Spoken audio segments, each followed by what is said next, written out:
여기 뭐 이미 계셨던 분들은 너무 이제 익숙한 주제고, 네, 새로 오신 분들 혹시 네, 조금이라도 도움이 됐으면 좋겠습니다. 네, 오늘 제가 준비한 주제는 그 라이프 사이클 띵킹이라고 해서 이제 정과정 사고에 대한 그냥 이제 간략한 뭐 이야기거리들을 좀 준비를 해봤습니다. 그래서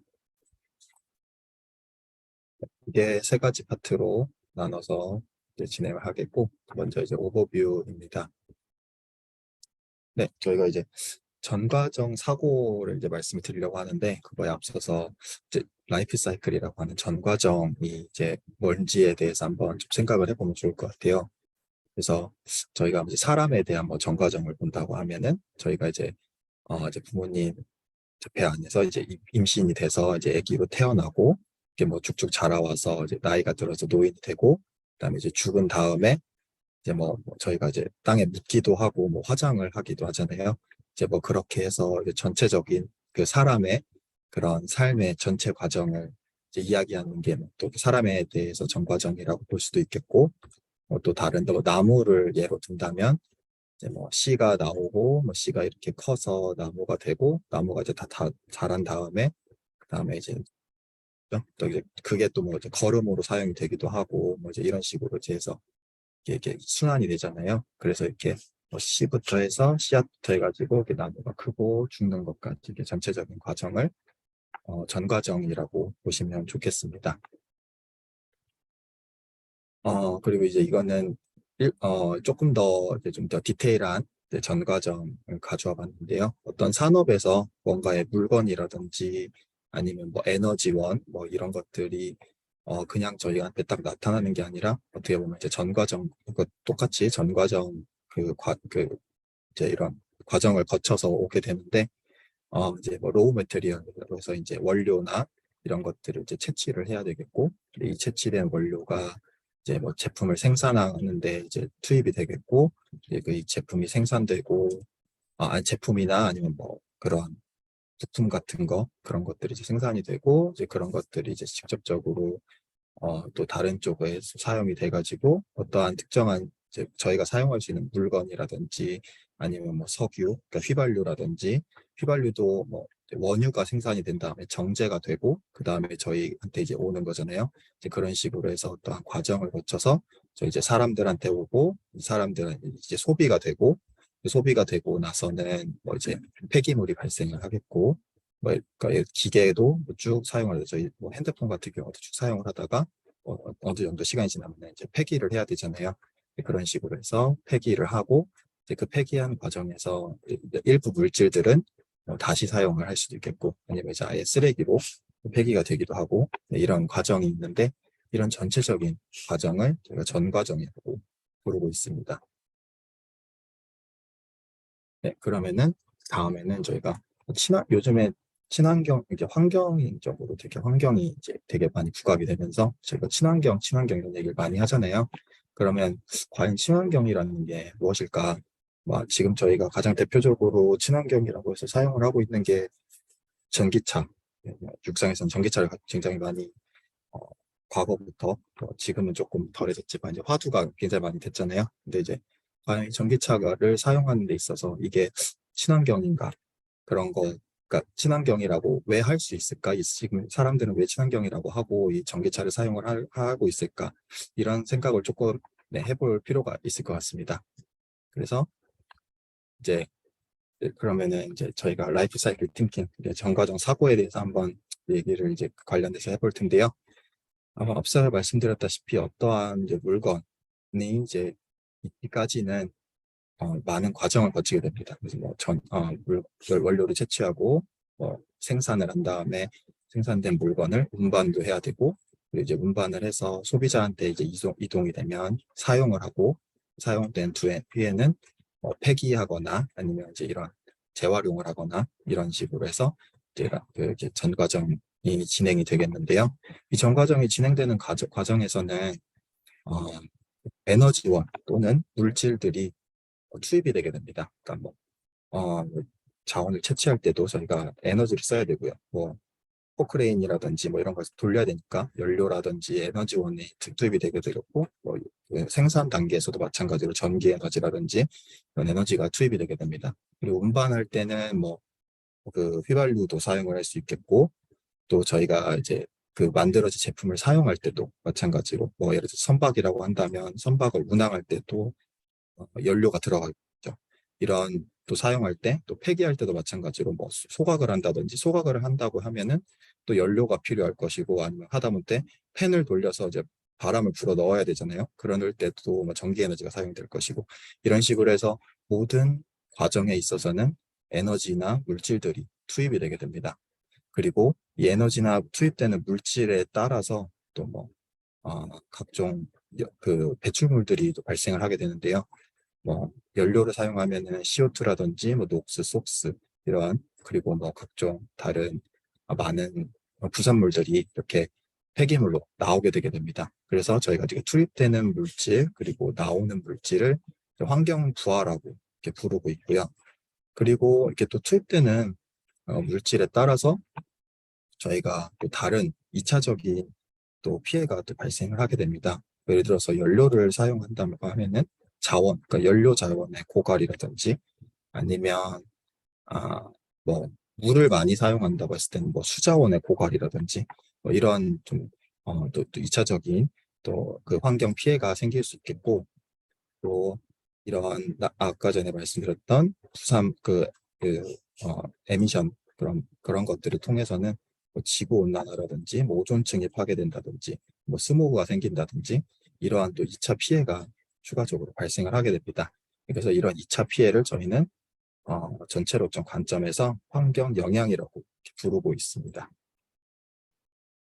네, 그래서 다음을 보시면은, 그래서 이제 전과정이라는 거는 이제 계속 말씀드리다시피 이렇게 전체적인 과정을 전부 하나하나 빠짐없이 보는 거를 말하고 있습니다. 그래서 뭐 예를 들어서 저희가 일반적으로는 어떤 물질이 아까 말씀드렸던 그런 친환경이라든지 이런 걸 따질 때 대부분의 사람들은 사용자적 관점과 폐기의 관점, 이 두 가지만 고려해서 이게 뭐 친환경적이다 이렇게 말을 하고 있습니다.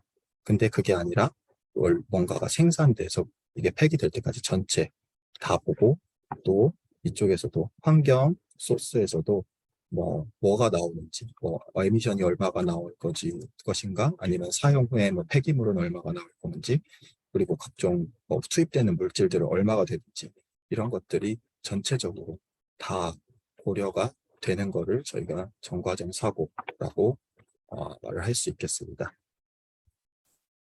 그럼 이 라이프 사이클 띵킹 전과점 사고를 한다고 했을 때는 뭐가 좋은지 한번 보면은, 저희가 이렇게 에미션 시프트, 그러니까 그 배출물의 이동을 저희가 좀 쉽게 확인을 할 수 있겠습니다.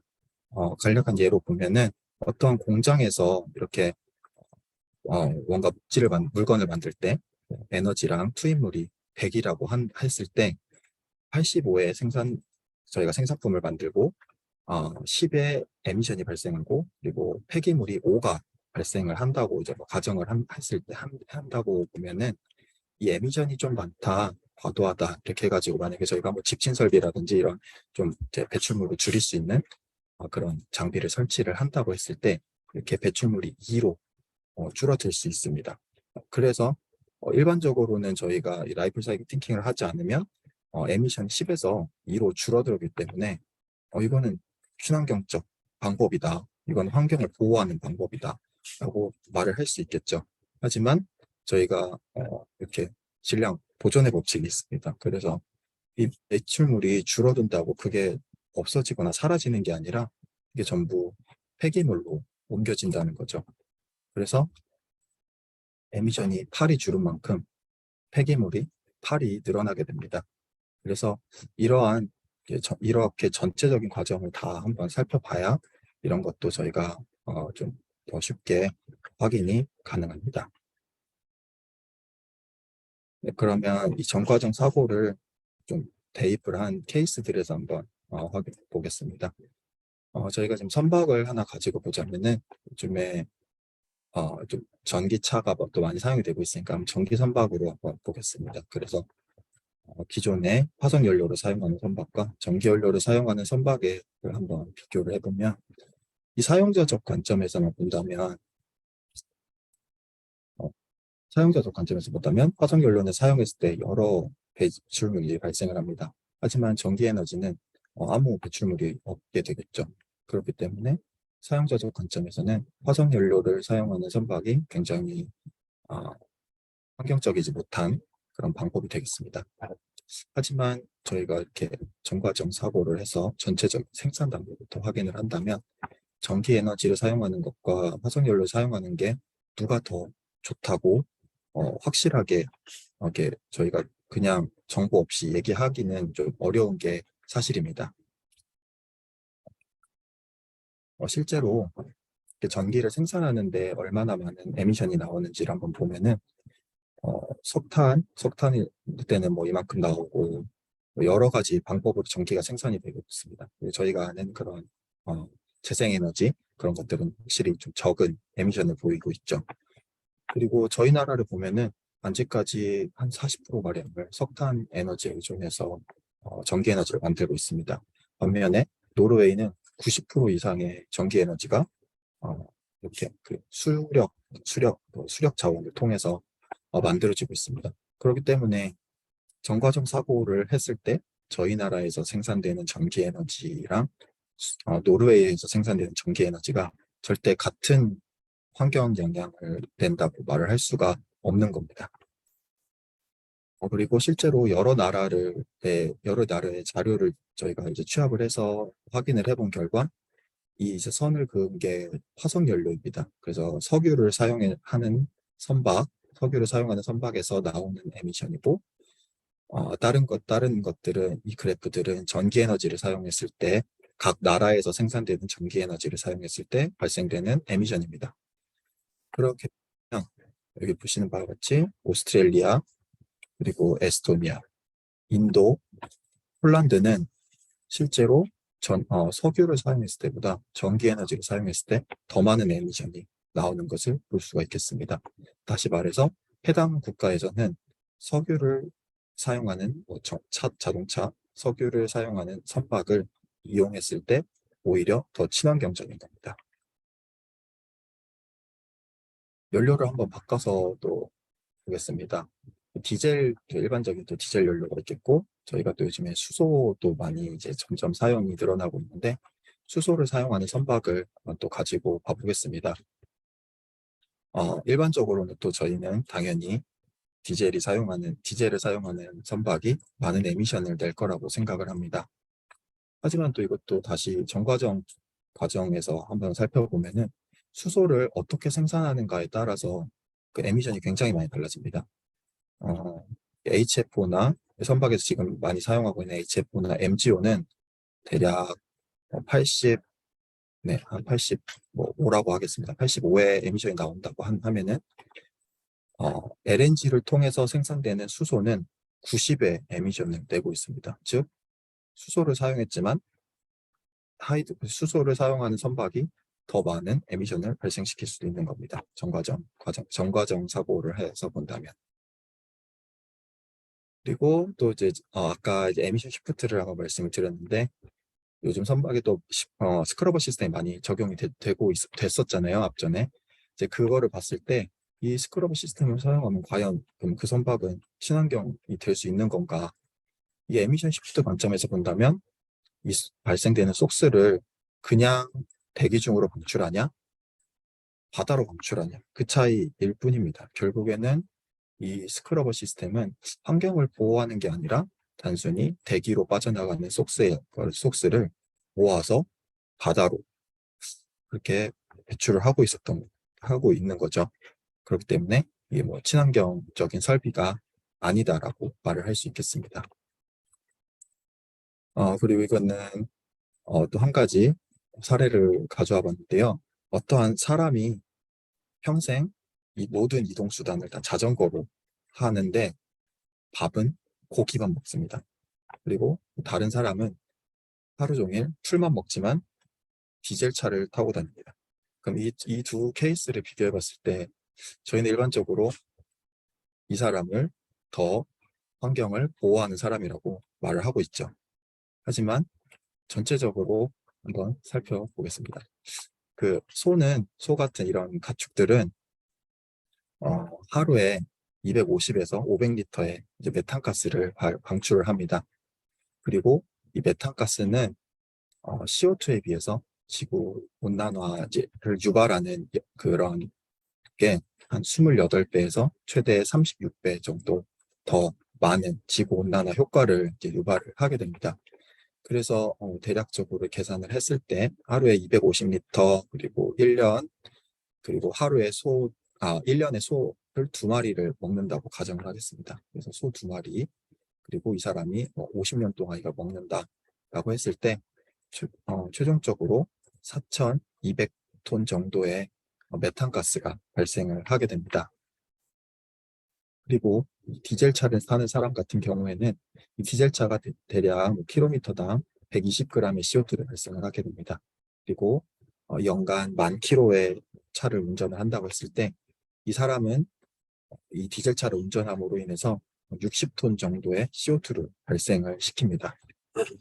이걸 계산을 하면 4,200톤 정도의 메탄은 CO2보다 28배 이상의 그 온실가스 역할을 하기 때문에 총 보면 아까 이 고기를 먹고 자전거를 타는 사람이 술을 먹고 디젤차를 타는 사람보다 거의 2,000배 가까운 지구 온난화 효과를 유발하고 있다고 저희가 이게 확인을 할 수 있겠습니다. 이렇게 단순히 저희가 먹는 거, 타는 거 이렇게 소비자적 관점에서 계속 바라보게 되는 게 어떻게 보면 현실인데 이런 것들을 조금 지양하고 저희가 이제 전과정에서 환경성을 평가할 때는 전과정 사고를 하는 게 굉장히 중요하다고 이번 결과를 통해서도 역시 확인을 할 수 있겠습니다. 네, 마지막 한 가지 더 케이스를 준비해 봤는데요. 2005년에 영국 이제 환경성에서 이렇게 천기저귀랑 그리고 재활용 기저귀를 한번 이렇게 환경성을 조사를 했다고 합니다. 그리고 저희가 또 일반적으로 사람들에게 뭐 천기저귀나 그 재활용 기저귀를 사용하는 것에 대해서 누가 더 환경적으로 좋냐라고 물어보면 또 대부분의 사람들은 다 이거를 대답을 하게 됩니다. 그 이유는 저희가 정말 항상 사용자적 관점에서만 보기 때문입니다. 이 재사용 기저귀는 저희가 빨아서 아주 많은 횟수를 다시 사용을 할 수 있고 천기저귀는 단순히 한 번만 사용하고 버리죠. 그 다음에 이거는 저희가 이제 부직포로 만들어지기 때문에 매립을 했을 때 잘 썩지 이거 천기저귀에 비해서 잘 썩지 않습니다. 하지만 이 천기저귀는 매립을 하면 또 좀 더 잘 썩는다는 그런 또 장점이 있습니다. 그렇기 때문에 사용자적 관점에서 여러 번 쓸 수 있고 또 폐기 단계에서 쉽게 폐기될 수 있는 천기저귀가 더 환경적으로 좋다고 생각하기가 아주 쉽습니다. 하지만 이것도 이제 전과정 과정에서 본다면 일단 자원 고갈적 측면에서 보면 천기저귀가 더 자원 고갈 측면에서는 좋지 않습니다. 왜냐하면 이 부직포는 석유 제품을 사용해서 만들어지게 됩니다. 그렇기 때문에 석유 고갈의 그런 영향이 있기 때문에 더 안 좋게 수치가 나왔습니다. 하지만 지구 온난화 측면을 보자면 이 천기저귀보다 이건 홈하고 커머셜은 이 재사용 기저귀를 집에서 빨았느냐 아니면은 그 맡겨서 그냥 세탁소에서 빨았느냐 그거를 이제 구분을 해서 조사를 했더라고요. 그래서 이제 그거를 보면은 더 이 재사용 기저귀가 오히려 지구 온난화 효과를 더 많이 유발시키는 것을 볼 수 있습니다. 그 이유는 이거는 생산할 때만 이렇게 지구 온난화 효과를 만들지만 이거는 저희가 오래 사용을 하면서 그 어떻게 변을 보거나 할 때 빨아야 되지 않습니까? 그러면 뭐 물도 사용해야 되고 또 달여야 되죠. 그런 거 그리고 세제도 사용해야 되고 뭐 그런 각종 이제 에너지원 그리고 빨래를 한다고 세탁기를 돌리면 전기 에너지 들어가고 뭐 그런 게 있기 때문에 사용자적 측면에서 이 유주의 관점에서 좀 더 많은 글로벌 워밍 효과를 유발을 시켰습니다. 그리고 이제 홈에 비해서 또 커머셜이 더 많은 그런 지구 온난화 효과를 발생시킨 거는 그 세탁소에서는 뭐 쓰레기로 또, 아니, 뭐야, 이 세탁물을 수거를 해가야 되고, 수거가 또 다 되면 갖다 주기도 하고, 그런 이동 과정에서 발생하는 그런 것들, 그리고 저희가 또 보통 세탁소에 맡기면 그냥 이렇게 덜렁, 이렇게 갖다 주지 않잖아요. 보통 이게 뭐 비닐에 싸준다든지 아니면 깨끗하게 다려준다든지 이런 추가적인 에너지가 많이 사용이 되게 됩니다. 그렇기 때문에 조금 더 많은 이제 이런 배출물이 나온 거 볼 수 있고요. 또 이제 뭐 이런 산성화 측면에서는 천기저 일, 천 일회용 기저귀가 더 안 좋고, 또 반대로 이런 부영향화 측면에서는 또 재활용 기저귀가 더 안 좋은 걸 볼 수 있습니다. 이 홈에서는 보면은 저희가 물을 계속 쓰잖아요. 그러면서 이제 뭐 이런 세제나 이런 것들 사용하기 때문에 그런 것들이 결국에는 강이나 바다로 흘러가면서 이런 부영향화 효과를 유발을 할 수 있기 때문에 훨씬 높은 수치를 보이는 것을 볼 수 있겠습니다. 그리고 또 마찬가지로 그런 휴먼 톡시시티 이런 측면에서도 재활용 기저귀가 더 안 좋은 결과를 보이고 있습니다. 그렇기 때문에 방금 앞서 보여드린 것만 가지고 봤을 때 뭐가 더 좋냐, 어떤 기저귀가 더 환경적으로 유익하냐라고 했을 때 저희가 이제 그 여러 가지 결과를 봤잖아요. 그럼 이걸 종합해서 본다면 결코 저희는 재활용 기저귀가 더 좋다라고 손쉽게 이렇게 쉽게 말을 할 수 없게 됩니다. 그렇기 때문에 저희가 이제 전과정 그런 여러 가지 측면들을 다 고려해서 조금 더 유의미한 그런 선택을 할 수 있게 되는 그런 것들로 또 그런 걸 유발하는 좀 이제 사고라고 할 수 있겠습니다. 그러면은 이 정과정 사고에 대해서 키 역할이 뭐냐라고 하면은 이 어, A 제품, B 제품이 있을 때 과연 그러니까 어떤 제품이 더 좋다, 안 좋다라고 저희가 이제 판별이 되지 않습니까? 그러면 예를 들어서 재사용 기저귀보다는 일회용 기저귀가 좋다라고 결과적으로 낮다고 결과가 발생을 했다고 했을 때 그러면 이 재활용 기저귀는 전부 전량 폐기를 해야 되냐? 그게 아니라는 겁니다. 그러니까 전과정 사고를 하게 되면 어떠한 특정한 부분에서 많은 에미션이 발생을 하게 되는 걸 저희가 파악을 할 수 있게 되겠죠.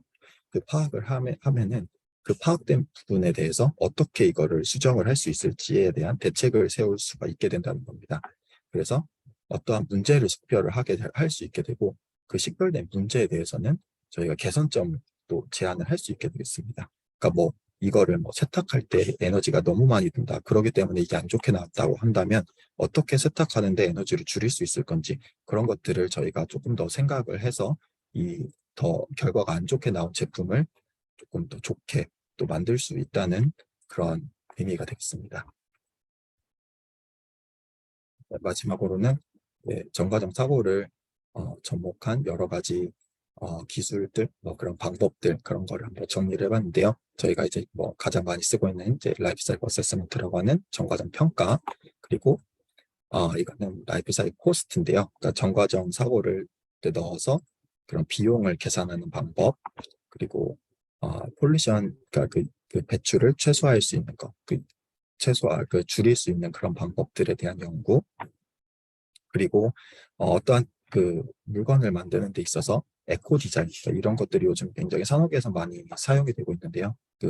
조금 더 친환경적으로 어떻게 만들 수 있는지 그런 걸 디자인하는 그런 거, 그리고 우리 제품이 친환경적이다라고 마케팅에 활용을 할 수도 있겠고, 그리고 법을 제정하는 사람들은 이런 것들을 어떻게 더 법률화할 건지, 어떻게 좀 더 친환경적으로 환경을 보호할 수 있을 것인지에 대한 법률을 만들 때 이런 정과정 사고를 도입해서 하고 있습니다.